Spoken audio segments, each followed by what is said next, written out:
Paulo aos Filipenses, capítulo 1, versículo 12 ao 25. Assim diz a palavra do Senhor. Quero ainda, irmãos, cientificar-vos de que as coisas que me aconteceram têm antes contribuído para o progresso do Evangelho, de maneira que as minhas cadeias em Cristo se tornaram conhecidas de toda a guarda pretoriana e de todos os demais. E a maioria dos irmãos, estimulados no Senhor por minhas algemas, ousam falar com mais desassombro a palavra de Deus. Alguns efetivamente proclamam a Cristo por inveja e porfia. Outros, porém, o fazem de boa vontade. Estes por amor, sabendo que estou incumbido da defesa do Evangelho. Aqueles, contudo, pregam a Cristo por discórdia, insinceramente, julgando suscitar tribulação às minhas cadeias. Todavia, que importa, uma vez que Cristo, de qualquer modo, está sendo pregado, quer por pretexto, quer por verdade. Também com isto me regozijo. Sim, sempre me regozijarei. Porque estou certo de que isto mesmo, pela vossa súplica e pela provisão do Espírito de Jesus Cristo, me redundará em libertação, segundo a minha ardente expectativa e esperança de que em nada serei envergonhado. Antes, com toda ousadia, como sempre também agora, será Cristo engrandecido no meu corpo, quer pela vida, quer pela morte. Porquanto, para mim, o viver é Cristo e o morrer é lucro. Entretanto, se o viver na carne traz fruto para o meu trabalho, já não sei o que hei de escolher. Ora, de um e outro lado estou constrangido, tendo o desejo de partir e estar com Cristo, o que é incomparavelmente melhor. Mas, por vossa causa, é mais necessário permanecer na carne. E convencido disso, estou certo de que ficarei e permanecerei com todos vós, para o progresso e gozo da fé. Amém. Querido ouvinte, o apóstolo Paulo está tratando sobre o progresso do Evangelho. Ele está falando do bom estado do coração, o qual vence o mundo exterior. Por isso o título dessa mensagem é A Expansão e a Defesa do Evangelho. Hoje, com um tom mais apologético aqui, quero estar trazendo um pouco da defesa do Evangelho. E proclamar a expansão. É isso que temos feito através deste programa. Ora, qual vence o mundo exterior? Como fazemos isso? Vivendo de modo como cidadão digno do Evangelho. Irmão, e de que maneira isso ocorre?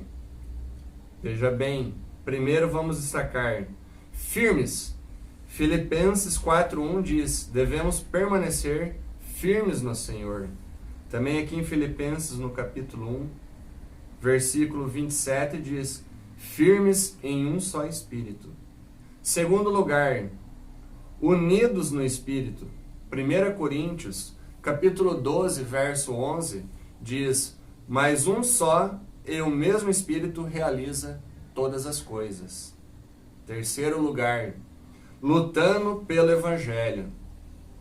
1 Timóteo, capítulo 6, versículo 20, diz que devemos guardar aquilo que aprendemos da parte do Senhor Jesus Cristo e nos foi confiado. A fé, aqui como um corpo de doutrina que se crê, ou seja, um corpo de ensino. Muitas vezes, este corpo de ensino qual pregamos a nossa fé é alvo de oposição. Portanto, muitas vezes também precisamos sair em defesa da nossa fé. Paulo nos alertou que os inimigos são diversos. Quais são esses inimigos? 1 Timóteo capítulo 6, versos 3 e 4 diz assim, se alguém ensina outra doutrina e não concorda com as sãs palavras de nosso Senhor Jesus Cristo e com o ensino segundo a piedade, é enfatuado e nada entende, mas tem mania por questões e contendas de palavras, que nasce inveja, provocação, difamações, suspeitas e malignas. Então há falsos mestres. Segundo lugar, é o materialismo, a carnalidade. E isso temos visto hoje ao nosso redor. Isso está em 1 Timóteo 6, verso 8 ao 10.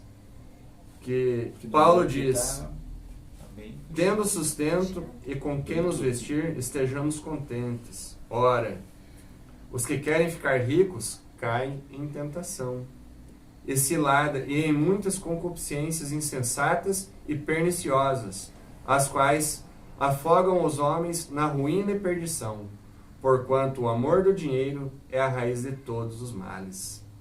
Então o materialismo e a carnalidade estão aí.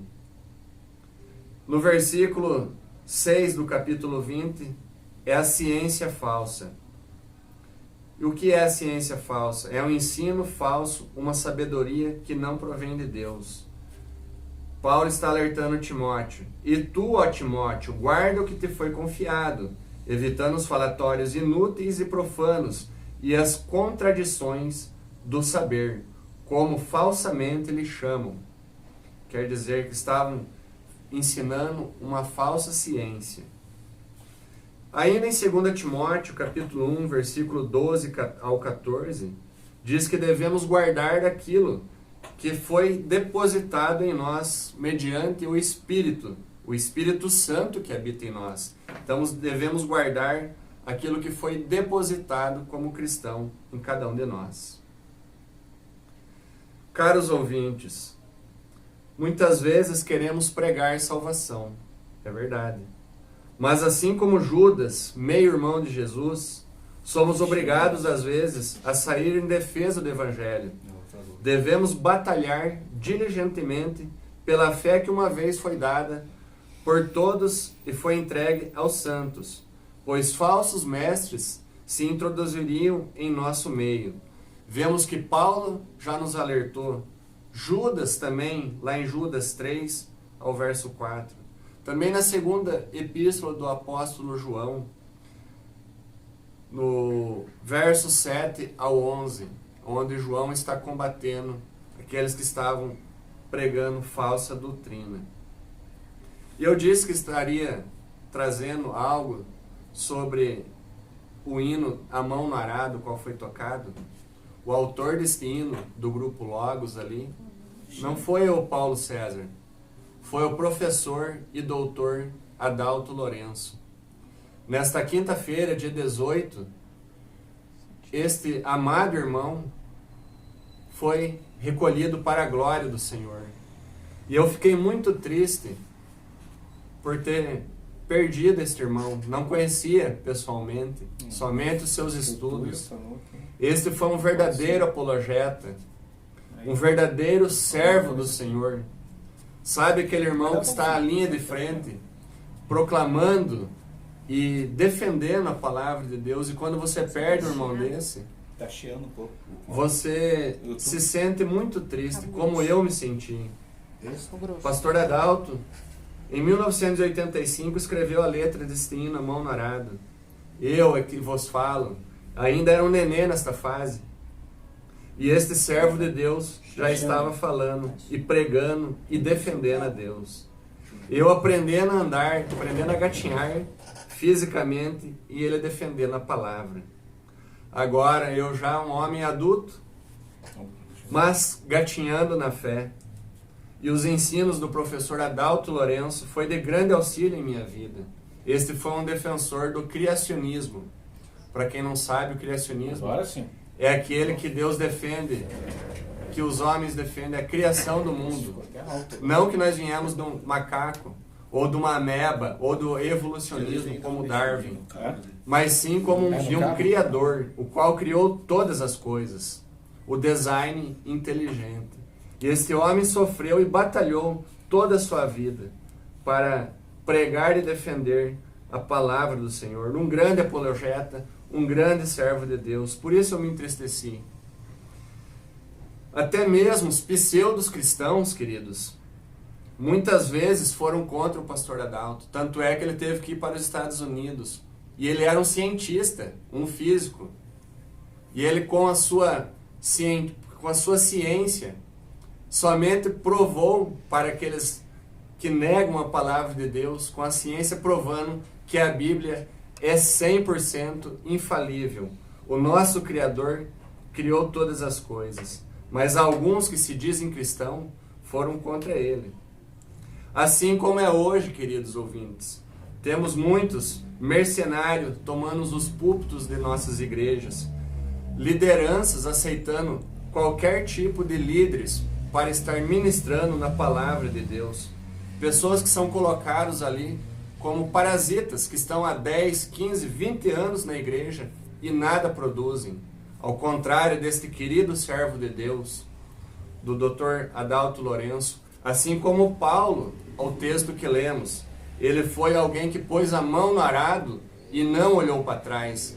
Ele semeou e deixou um legado, produzindo fruto. Hoje, não vou generalizar, mas é triste o cenário da igreja brasileira, da igreja telêmico-barbense e em todos os lugares. É uma vergonha o qual temos pessoas que estão negando a palavra de Deus. São escolhidos homens totalmente contrários à palavra do Senhor. Colocam pessoas que não administram nem seus próprios lares, mas estão para administrar a palavra de Deus.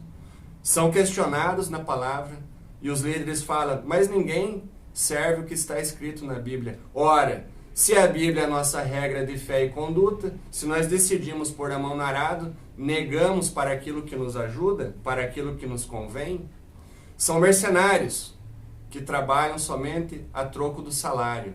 Pessoas que entram para trabalhar como um funcionário da igreja.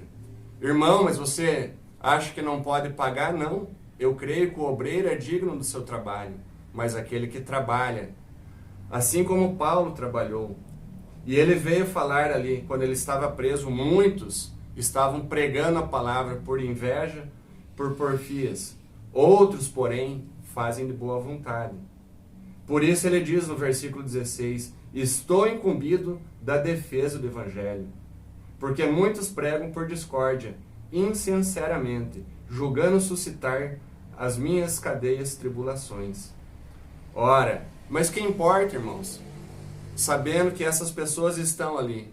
Lembra, se você pensa que hoje você está num púlpito ou fazendo parte de uma liderança, lembramos que nem tudo que está no topo foi o Senhor que colocou. Lembramos que Mateus capítulo 4, o próprio Satanás levou Jesus no monte e falou, se aqui você me adorar, darei tudo isso. Então lembrando que nem todos que estão no topo hoje foi Jesus que colocou. Então, se você está ali usurpando um lugar que não foi Deus que colocou, eu digo para você, volte-se para a palavra. E você, igreja, que tem sido, como se diz, cúmplice dessas coisas, voltem-se, orem. O pastor Natanael Rinaldi, saudoso que está na glória, dizia que muitos calam-se por amor, em vez de falar pela verdade. Não seja cúmplice das obras infrutíferas da carne, como diz lá em Efésios. Porque quando somos cúmplices, estamos sendo reprovados pelas obras das trevas. Então Paulo está falando aqui que nós devemos contribuir para o progresso do Evangelho. Que nós devemos o quê? Estar estimulando as pessoas a anunciar com maior determinação a palavra de Deus. Ora, se somos levantados, se colocamos a mão no arado, é para estimularmos, assim como Paulo estava preso, mas estava sendo homem que estava dando fruto do Evangelho para toda a guarda pretoriana. Lembrando que ali eles revezavam, e ali era uma oportunidade de Paulo pregar o Evangelho. Esta guarda tinha mais de 9.000 homens. Imagine uma pessoa presa, mas pregando a liberdade daqueles que estão ali. Então também devemos, versículo 15, proclamar com boa vontade. Todos devemos sair em defesa do Evangelho. Paulo repreendeu até mesmo Pedro, o qual foi uma vez colocado como coluna da igreja. Pedro, Tiago e João. Mas Paulo chegou e repreendeu face a face, quer dizer, cara a cara. Lá em Gálatas 2:13. Porque Pedro começou a desviar do ensino do evangelho. Porém, ao contrário das pessoas, Pedro recebeu como instrução. Depois até ele fala em sua segunda carta, no capítulo 3, sobre como é necessário a diligência de andar de acordo com a palavra de Deus. E ele acaba elogiando Paulo e colocando as epístolas de Paulo como autoridade das Sagradas Escrituras. Sim, meus queridos, vemos falsos mestres pregando e usurpando aquilo que Deus não deixou. Temos os ensinos.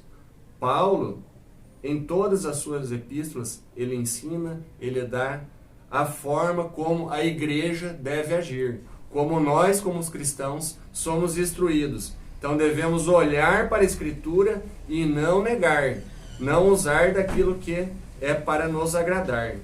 Quando é para nós, negamos aquilo que está escrito. Quando é para os outros, podem. Que Bíblia que é essa que vocês estão lendo? A palavra de Deus é imutável. Porém, Paulo diz, versículo 18, os tais de algum modo comunicam a Cristo. Vamos brigar com eles? Não, deixa. Porque eles estão pregando. De alguma forma está pregando. Mas não é porque eles pregam. Eles pregam porque é a palavra de Deus. E a palavra de Deus não volta vazia. Sim, queridos. Paulo fala, que importa que preguem de qualquer jeito? Não. Palavra de Deus, aquilo que é sagrado, aquilo que é divino, tem que ser feito de uma forma zelosa. Romanos 12, do 7 ao 8, diz que devemos, se você é do ensino, ensine com propriedade. Se é ministrar, ensine com todo cuidado. Sim, queridos. Versículo 19. Porque estou certo de que isto mesmo, pela vossa súplica e pela provisão do Espírito. Assim como o Espírito proveu recursos para Paulo continuar sua missão, mesmo preso à presença do Espírito Santo, o Espírito Santo continuou a prover o seu Consolador. E isso é também com nós. Tanto em meio às nossas lutas, como em meio às nossas dificuldades, o Espírito provê recursos para continuarmos a pregar a palavra de Deus. Versículo 20, Paulo diz, a minha ardente expectativa e esperança. O teu coração arde? O teu coração tem expectativa e esperança em Cristo? O irmão Walter leu aqui, Tessalonicenses capítulo 4, onde diz que a nossa esperança é quando tocar a trombeta, seremos arrebatados e estaremos para sempre com o Senhor nos ares. Temos essa expectativa e esperança? Sim, queridos, isso devemos ter, pois confiamos na palavra e no Senhor da palavra. Jamais, veja bem, jamais seremos envergonhados. E Cristo será engrandecido, porque confiamos na sua palavra e no Senhor da palavra. Para Paulo, o viver é Cristo. Quer dizer que se ele continuasse vivendo a sua vida, continuaria a revelar a Cristo, e isso tornaria sua vida frutífera e proveitosa. Assim como sua morte também seria ganho, porque o introduziria na presença de Cristo. Ora, pastor Adalto foi recolhido, um servo de Deus. E quantos servos de Deus e irmãos em Cristo têm sido levados para a glória? O Senhor, quando seu fruto está maduro, Ele recolhe, Ele não deixa aqui para estragar. Mas como Paulo, como grandes servos de Deus, como pastor Adalto, Dr. Russell Shedd e tantos outros que temos na nossa história, ou à nossa volta, que foram recolhidos, mas que deixaram frutos para que nós possamos aproveitar e nos alimentar com seus estudos e com seus exemplos de vida. Agora a pergunta esta noite é, o que temos vivido em nossa carne está produzindo fruto para o nosso trabalho como cristãos? Se nós partíssemos hoje para a glória, como Walter leu no texto aqui, teríamos frutos para apresentar na presença de Deus? Aliás, quero perguntar para você, ouvinte, se você morresse hoje, você tem certeza para onde iria a sua alma? Será que ela ia para um purgatório ou um sono da alma? De maneira nenhuma. Se você é salvo em Cristo, estaria na presença de Cristo. Agora, se você não aceitou a Cristo, já está condenado, estaria só aguardando a condenação eterna. Será que você quer ir para a presença do Senhor? Queridos, assim como Deus usou Paulo e usou tantos outros servos, e tem usado servos de Deus, que é o que estamos fazendo, e tantos outros que passam por aqui para pregar a palavra, Deus usa homens valorosos para a defesa da sua palavra. Lembramos que quando nós iniciamos na fé, temos a alegria de reconhecermos que somos pecadores e agora necessitamos de um Salvador. Devemos progredir no Evangelho. Também no texto de Tessalonicenses diz, progredindo com desenvolvimento do Evangelho. E esse é o tema do nosso texto. Contribuir para o progresso do Evangelho. Deus usou Paulo, usou outros servos. Então, ele usa nós. Paulo reconheceu que ele era um pecador. Depois ele disse que era um grande pecador. Depois ele reconheceu que ele era o maior, o principal dos pecadores, como diz lá em 1 Timóteo 1,15. No caso de Paulo, isso é verdade. Porque se Paulo atingisse o seu objetivo, que era destruir a igreja, nós hoje não estaríamos aqui. Hoje não teríamos homens sendo levantados, consagrados para pregar a palavra, porque Paulo veio com sede de sangue para destruir os cristãos. Mas Deus é bondoso e misericordioso. Deus pega aquele que ia destruir a igreja, mas ele transforma naquele que construiu a igreja. Temos 13 cartas dando instrução para a igreja do Senhor. Então nós não devemos negar aquilo que Deus deixou e o legado que homens de Deus escreveram e viveram para nós aproveitarmos aquilo que vemos como exemplo. Então, amados, assim como Deus usou Paulo, Ele usa nós. Assim podemos não apenas defender a palavra, como devemos pregar a palavra a todos. Então, pregue a palavra, volte-se para a palavra de Deus. Porque, porquanto para mim o viver é Cristo e o morrer é lucro. Então, se Deus quer que nós estejamos aqui assim como Paulo, que nós continuamos com a mão no arado, levando, pregando e defendendo a palavra de Deus. Que Deus abençoe, que o Espírito Santo esteja a trabalhar em seu coração. Iniciamos aqui com o versículo bíblico. Capítulo 1, versículo 29 de Filipenses, que diz: porque vos foi concedida a graça de padecerdes por Cristo, e não somente de crerdes nele. Então, que nós continuamos com diligência a este trabalho. Amém? Que Deus abençoe.